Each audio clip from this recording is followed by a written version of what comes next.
Escuchas Wow Fútbol con Juan Carlos Rutilo e Ignacio Benedetti. Por Wow Deportes. ¿Qué tal, amigos de Wow Fútbol? Qué gusto saludarles otra vez. Aquí estamos, Ignacio Benedetti y Juan Carlos Rutilo, con una nueva edición, sí, de Wow Fútbol a través de Wow Deportes. Recuerden suscribirse para recibir las notificaciones cada vez que nuestros contenidos estén ya disponibles para ustedes, de forma gratuita a través de YouTube, en primera instancia, y más adelante les vamos a ir dando detalles de nuestras plataformas. Ignacio, ¿cómo estás?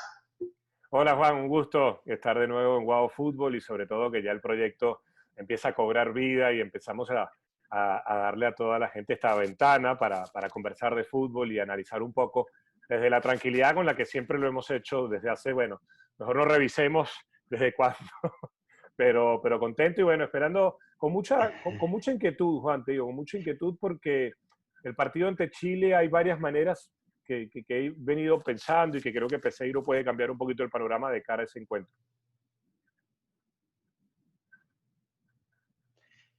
Bueno, vamos a comenzar justamente con eso, ¿no? El partido Venezuela-Chile, cuarto partido de eliminatorias sudamericanas rumbo al Mundial de Qatar 2022, último partido del año de manera oficial para este proceso de Peseiro y bueno, por supuesto también último partido para el resto de las selecciones de Sudamérica. Y creo que la necesidad, sin duda alguna, ¿no? La necesidad, obligación, vaya usted a saber, pero cualquier palabra que casi termina generando eso, ¿no? Presión, porque tiene que buscar resultados. Venezuela cierra de local, cierra ante una Chile que siempre le ha hecho buenos partidos a la Vinotinto cada vez que la visita, y además con el atenuante de las variantes, jugadores lesionados, jugadores amonestados, y ante estas ausencias, que perfectamente van a tener, por supuesto, sus recambios, ver quiénes son los indicados para ocupar esas posiciones, pero más allá, Ignacio, también saber si Peseiro va a cambiar el sistema táctico jugando de local ante esta Chile. Mira, Juan, mi sensación es, y sobre todo después de seguir repasando las palabras y las declaraciones de Peseiro, es que este es un equipo el cual él lo siente lejos de su versión ideal, de la versión de Peseiro, y por ende lo que me imagino yo frente a Chile es un equipo que se pare 15 metros más adelante, que digamos, que establezca la línea defensiva 15 metros más adelante y por ende el resto de las líneas, pero que no vamos a ver un equipo que salga a presionar a lo loco a Chile, porque él siente que para que haga esto se necesitan muchos más ensayos y que es un equipo que buscará un poquito más el arco rival, pero no creo que vayamos a ver un giro de 180 grados ante la selección del colombiano Reinaldo Rueda. Sí, fíjate algo que está prácticamente allí a la vista de todos, ¿no? Si Chile sale a plantear un partido similar como el que le hizo Brasil a Venezuela, ¿verdad? En el cual, pues, justamente ese punto fue determinante. Brasil presionó, era local la selección de Brasil y todo aquello, pero Brasil salió, presionó y siempre recuperó la pelota con mucha velocidad.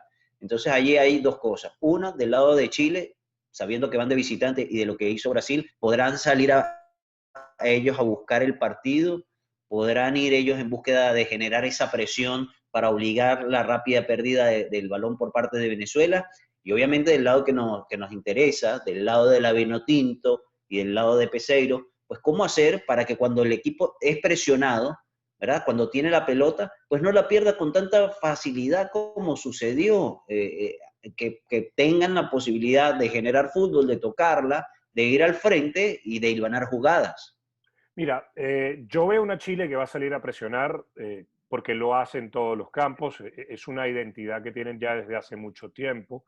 Desde Bielsa, Sampaoli, incluso con Pizzi, presionaban.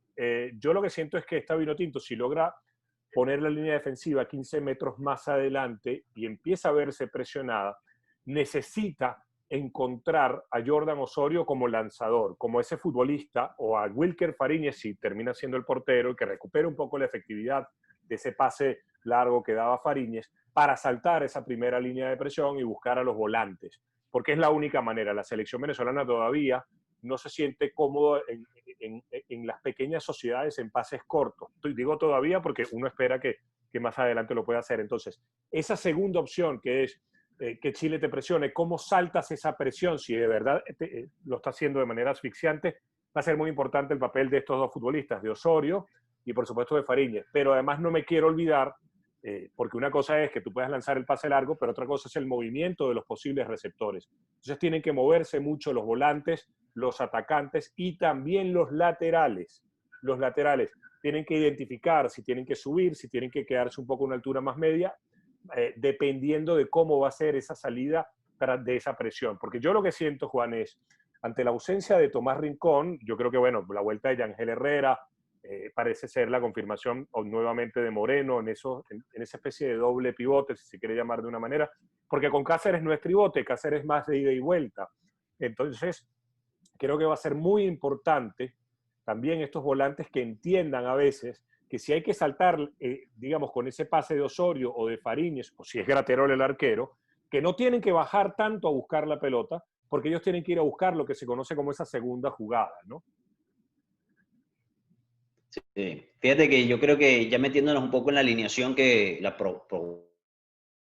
posible alineación probable que pueda presentar Peseiro, creo que Wilker Fariñez estaría repitiendo en el arco, no vería algún motivo para que no esté Wilker Fariñez, aunque me ha llamado la atención que el departamento de prensa de la federación le ha dado mucha difusión a palabras de Alain Baroja, ¿no? En este caso que es el arquero suplente, pero creo que Fariñez debería estar allí bajo los tres palos. Después ya en la línea defensiva, como mencionabas, hay dos ausencias que son los laterales en este caso. Roberto Rosales tendrá para varias semanas de recuperación. Rolf Fetcher pues también está todavía allí tocado en observación. Y yo creo que, por ejemplo, lo único que no hay duda son de los dos centrales, Ignacio. Los dos centrales no creo que los vaya a tocar después de lo que se vio ante Brasil. Sí, yo no los tocaría, Juan. Yo no movería la pareja de centrales y creo que los laterales en este momento, salvo alguna sorpresa en el reconocimiento de cancha, que ese entrenamiento ligero haya, yo no veo que puedan desbancar a Alexander González por derecha, a Luis Mago por izquierda. Yo sí tengo dudas con Fariñas, te confieso.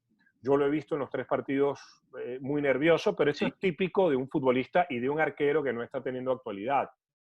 Yo me jugaría una ficha, mira que me voy a arriesgar, pero me jugaría una ficha con Graterol, que ha tenido una muy buena actualidad y sobre todo que está compitiendo en Copa Libertadores, porque a mí la duda que yo tengo con Alain Baroja es que Alain viene siendo suplente en su club también. Entonces sería como, digamos, salir de un problema que está teniendo Fariñez para inmiscuirte en el problema que está teniendo Baroja, cuando Graterol es el que está teniendo esta posibilidad.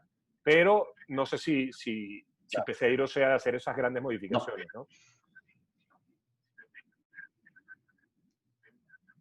La verdad que no creo y concuerdo contigo, ¿no? Si hablamos de continuidad, el titular tiene que ser Graterol y sería definitivo, ¿no? Mirándolo desde ese punto de vista. Pero bueno, creo que allí no va a haber mayores cambios, pero esperemos a lo que sucederá este martes. También concuerdo con lo de Mago y Alexander González, sería también ponerse a inventar mucho y ya de ahí creo que conformada queda la línea de 4 en el fondo, ¿no? Llegamos a la mitad de la cancha donde mencionamos que Tomás Rincón no va a estar, acumulación de tarjetas, es el motivo por el cual no estará formando parte de este partido. Regresa precisamente Yangel Herrera, un ausente ante la selección de Brasil, y por allí pues creo que estaremos viendo otra vez a Cáceres, me parece, Osorio, serían los hombres allí que estarían en la recuperación. Aquí creo que lo más importante es tener en cuenta quién va a ser realmente el volante de contención y el rol que va a tener Yangel Herrera. ¿Será Yangel Herrera ese jugador que está con similares características en el Granada, que está llegando al área, que pisa el área al frente, que puede entonces él ser el pivot con los ofensivos, ¿verdad?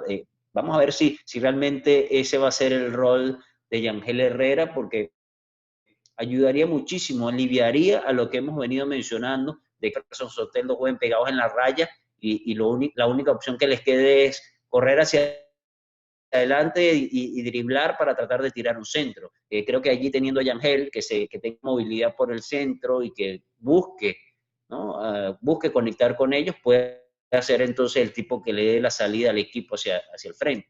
Sí, yo creo que el 5, por ponerle el número, va a ser Moreno. Moreno tiene esas características y se siente cómodo en el rol y en el último tiempo de Dudamel, que jugaba con Moreno, con Herrera y con Rincón, Moreno, digamos, aceptó el rol y cumplió. Entonces, Moreno va a ser, en mi opinión, el 5 y Herrera y Cáceres van a ser lo que se conoce hoy en día como los volantes interiores, ¿no? Que no están a la misma altura, por eso a mí me sorprende cuando se habla de tribote, porque son volantes ya distintos y que van a tratar de asociarse. Por eso yo te decía al principio que además de estas modificaciones, lo importante es dónde para el equipo, porque si vuelves a tirar al equipo tan atrás, digamos, ahí te va a presionar Chile como Brasil y va a tener la misma efectividad que Brasil. Si lo haces 15 metros más adelante, Herrera, el mismo Cáceres Jr., pueden llegar, pueden hacer esa función de aparecer cerca del área rival, de asociarse, pero yo quiero insistir en algo, aun cuando Herrera le puedan encomendar esa faceta o ese rol en este partido, no va a ser el mismo del Granada. Y no va a ser el mismo entre mil circunstancias, por los compañeros y todo aquello, porque el Granada es un equipo, Juan, que a mí me enamoró desde que subió a la primera división el año pasado acá en España, porque es un equipo sin complejos y va mucho al frente. Después, claro, ante el Madrid y Barcelona pueden sufrir por eso, pero va mucho al frente. Esta selección Minotinto todavía no lo va a hacer, o por lo menos así lo ha dicho Peseiro. Pero Herrera, en esta disposición, puede ser ese, insisto, con los términos modernos, ¿no? Actuales, el box to box, el área a área, lo puede hacer perfectamente porque lo hace en el Granada y sería de una gran ayuda para la selección en la construcción de juego ante Chile.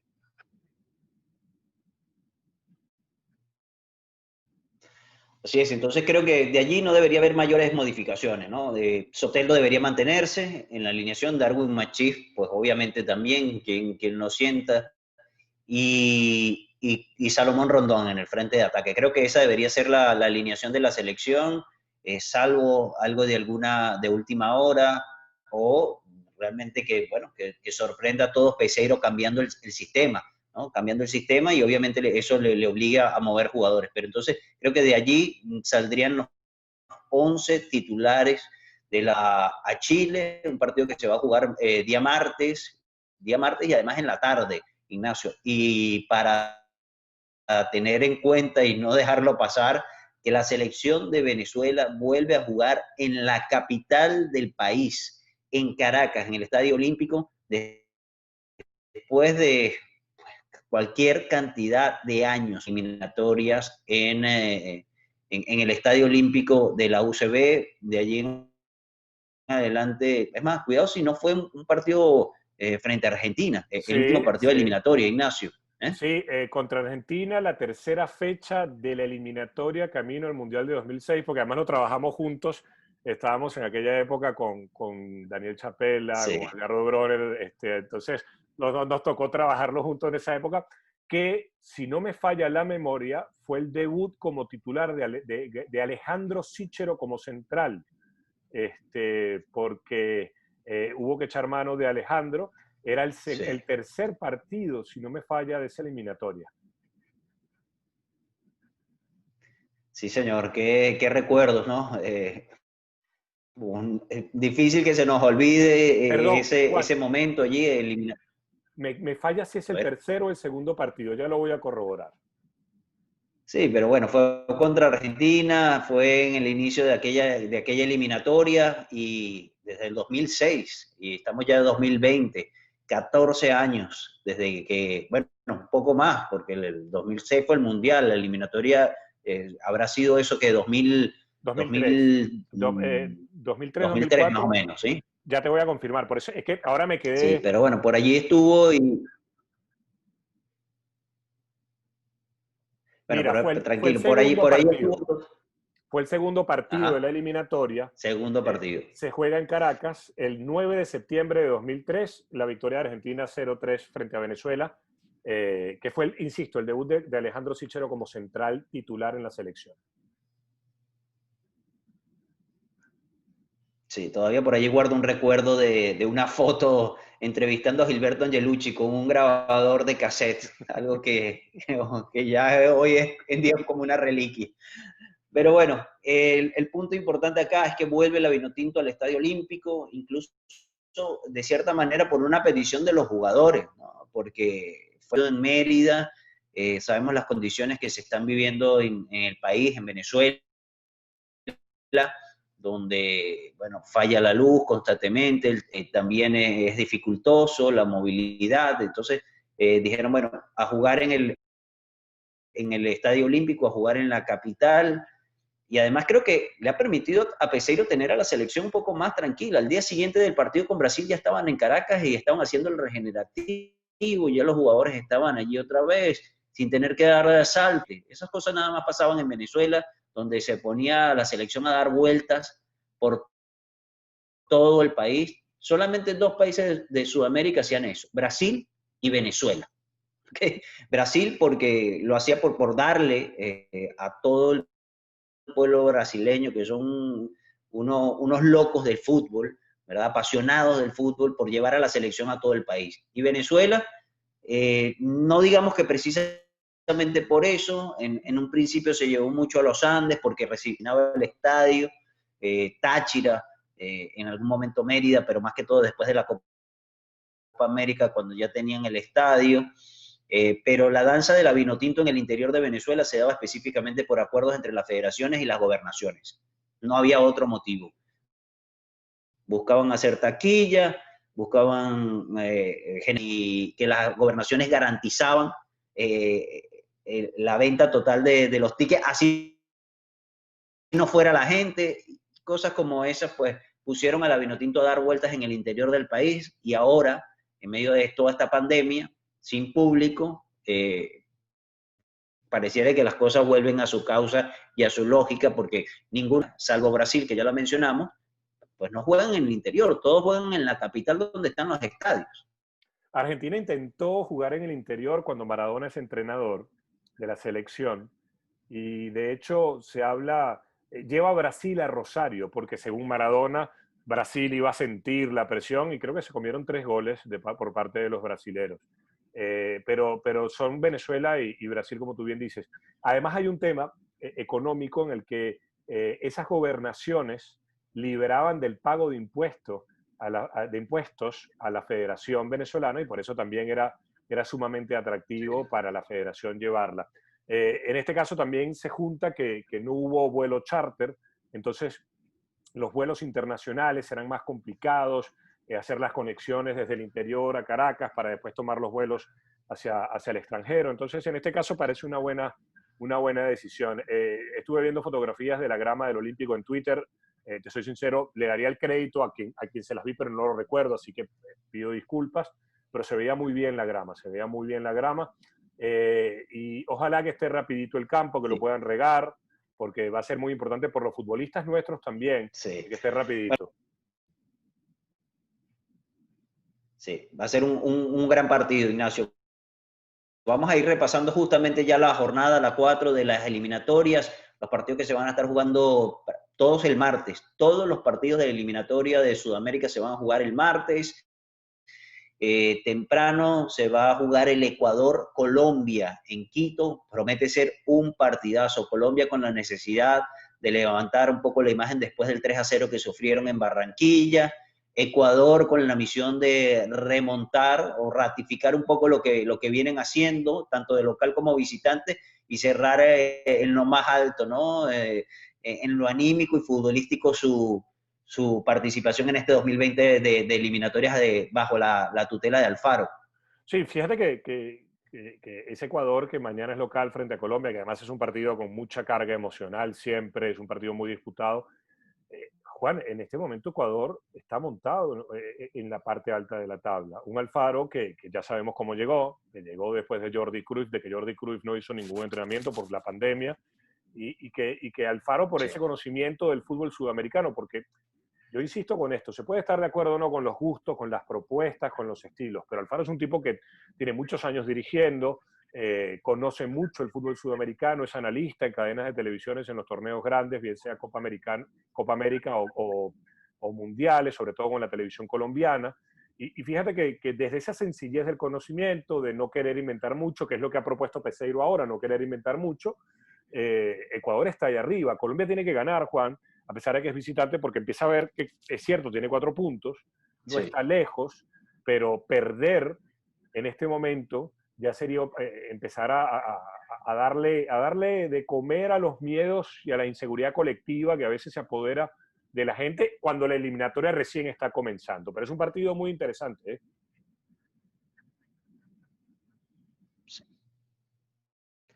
Sin duda alguna. También otro de los partidos de este martes, Ignacio, Paraguay llega motivada después del empate que le sacó a Argentina allá en la Bombonera, y Bolivia, bueno, en el mismo caso de Venezuela, con presión, con necesidad, bueno, con tantos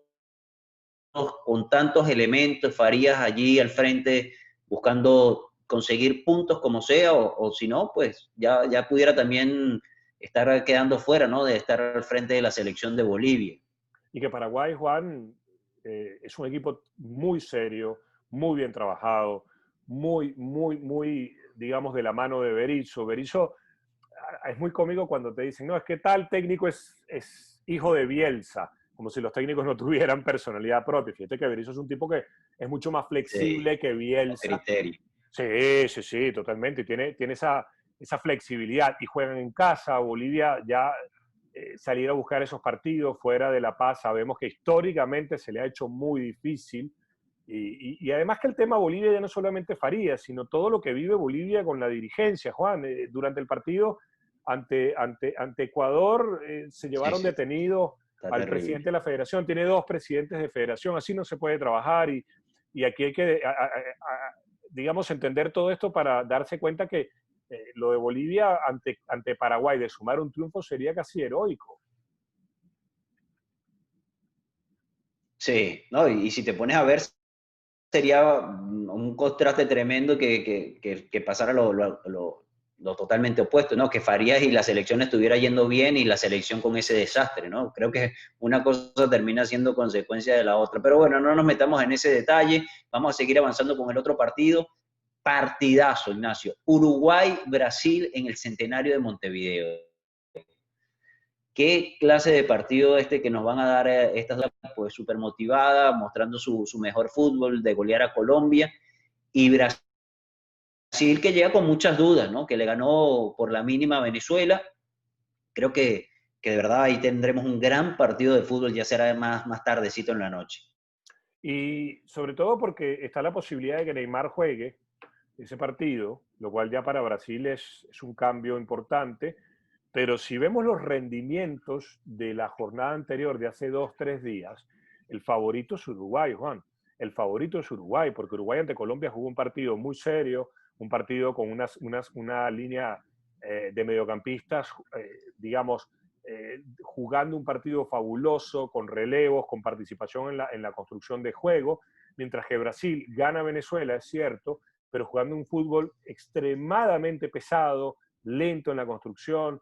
Brasil hace muchos años que no tiene estos volantes con los que nosotros crecimos, digo nosotros, tú y yo, las esperanzas puestas en Arthur, pero Arthur no termina de confirmarse, no lo hizo en Barcelona, no lo está haciendo en la Juventus, y es cierto que tú puedes tener a Coutinho, que no lo va a tener obviamente, pero puedes tener a Coutinho, puedes tener a Casemiro, puedes tener a Neymar, pero la zona de volantes sigue siendo una zona de volantes alejada del volante brasileño de pase filtrado, de la exquisitez de saber asociarse con los compañeros. Entonces, por eso no te extrañe que para este partido vuelva Arthur a la titular, porque el diagnóstico que tiene que hacer Tite después del partido frente a Venezuela tiene que pasar por ahí.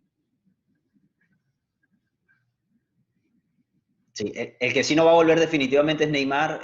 No vuelve, correcto. Lo despacharon y se fue así, se fue a recuperarse, así que ni siquiera está con Brasil, así que es baja para este partido. Y cerrando la fecha, Ignacio, Perú-Argentina, también promete ser un gran partido de fútbol, esta Perú que tiene que reponerse, que tiene que además la posibilidad de que jugar de local, de aprovechar de una selección argentina que también dejó dudas con ese empate ante Paraguay. Así que otro buen partido de fútbol que nos va a dejar estas eliminatorias. Y es un partido que tiene dos condicionantes muy interesantes para Argentina. El primero, Juan, que la lesión que se produjo el día ante Paraguay, esa lesión horrible de Romero sobre Palacio, le dio entrada a Lo Celso. Lo Celso es un futbolista más cerebral, más de medir los tiempos del partido, más de dar ese pase filtrado. Y Scaloni se puede encontrar por necesidad y no por creencia con esa posibilidad de digamos, mejorar el juego interno, lo que ayuda al juego externo. Y por otro lado, es un duelo de dos entrenadores, Juan, que cuando Sampaoli es invitado a dejar la selección argentina, uno de los candidatos con más respaldo era el Tigre Gareca, para asumir la selección de su país. Incluso Gareca pospone la renovación del vínculo con Perú esperando una llamada de la AFA. La AFA, por las razones menos conocidas y menos lógicas, decidió apostar por un novato como Scaloni. Perú tiene a Gareca, Perú no está bien, no olvidemos que Perú tiene un punto, y entonces Perú tiene que salir a proponer en un partido que es muy duro, porque también hay una rivalidad y hay un contexto histórico que hace de este duelo algo muy, muy interesante.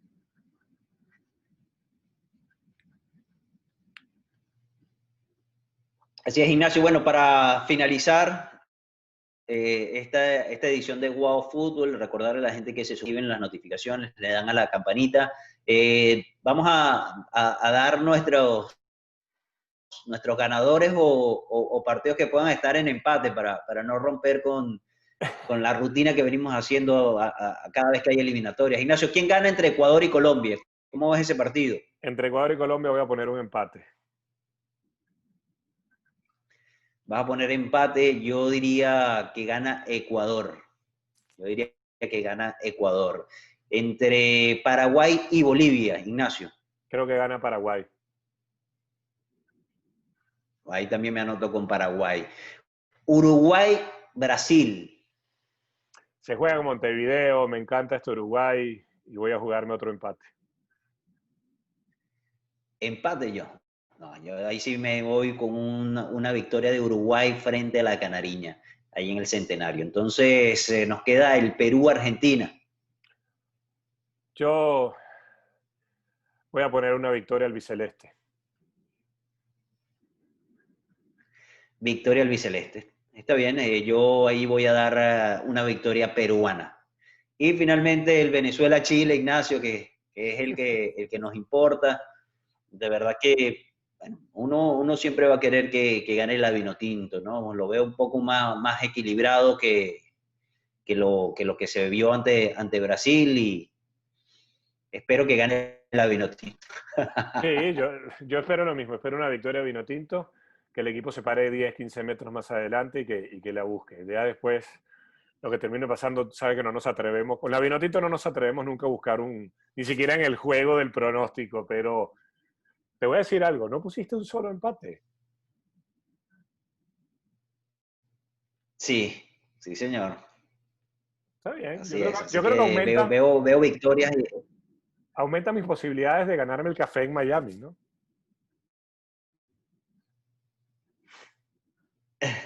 Vamos a ver, puede ser. Ignacio, y otro tema ya que vamos a tratar más adelante, pero el desastre de Conmebol, partidos que se juegan a la misma hora, ¿no? El Ecuador-Colombia se juega a la misma hora que el Venezuela-Chile, y el Paraguay-Bolivia se juega a la misma hora que el Uruguay-Brasil.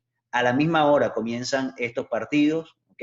Y sin dejar de lado que una vez que se están jugando el Paraguay-Bolivia y el Uruguay-Brasil, pues resulta que al rato va a comenzar el Perú-Paraguay. Un desastre en lo que respecta a la televisación de los partidos, porque la gente ya no puede disfrutar una tanda completa de partidos cuando lo que sucedía en eliminatorias anteriores, cuando todo estaba estructurado, la gente podía disfrutar de todos los partidos, porque en Sudamérica la gente ve todos los partidos de su eliminatoria, pero ahora con este pastel que hay, este enredo que hay, donde le dieron la posibilidad a cada selección que negocia sus derechos, pues resulta que cuadran los partidos a la hora que le da la gana, por la televisora que los va a transmitir y no les importa si choca con otro partido. Un verdadero desastre, por lo menos desde mi punto de vista. Y te agrego otro desastre, el VAR, Juan. El uso del VAR por parte de los árbitros en Conmebol es tremendamente insoportable. El partido frente a Venezuela, no sé cuántas, de Brasil frente a Venezuela, cuántas interrupciones por VAR tuvo y cuántas, y es lo más importante, eran las necesarias. Porque el VAR no nació para revisar cada una de las situaciones que a alguien se le ocurra, sino nació para otra cosa, para tratar de corregir errores que eran evidentes y que no habían sido de una u otra manera revisados o vistos por el árbitro. El VAR en el partido de Argentina frente a Paraguay es un desastre. Juan, Conmebol, la nueva Conmebol, la Conmebol de Domínguez, que lo mejor que hizo en su historia fue contratar al grupo Las Palmeras para aquella final de la Copa Libertadores entre River Plate y Flamengo. Es lo mejor que ha hecho. De resto, esto es un desastre único y exclusivamente comparable con el desastre del VAR en la Liga Española, pero como tú bien dices, ya esto nos adentraremos en otro momento porque, bueno, tendremos el tiempo para ello. Así es, Ignacio. Llegamos al final de esta edición entonces de Wow Fútbol. Recuerden que nos pueden seguir a través de @Wow Deportes, también, bueno, nuestras plataformas y nuestras redes sociales. Ignacio, un gran abrazo y bueno, nos reencontramos después de esta jornada a ver qué nos dejó y estaremos analizando entonces estos partidos. Un abrazo grande, Ignacio. Un abrazo, Juan, y gracias a todos por sintonizarnos en Wow Deportes, Wow Fútbol y, por supuesto, pendientes de ese análisis que vamos a hacer tras el encuentro y también pendiente de todo lo que vamos a seguir construyendo por esta misma plataforma. Así es. Chao, hasta la próxima. Nos vemos. Nuestros Wow Futboleros tienen sus cuentas en Twitter. Encuéntralos como @JuanRutilo y @IgnacioABP.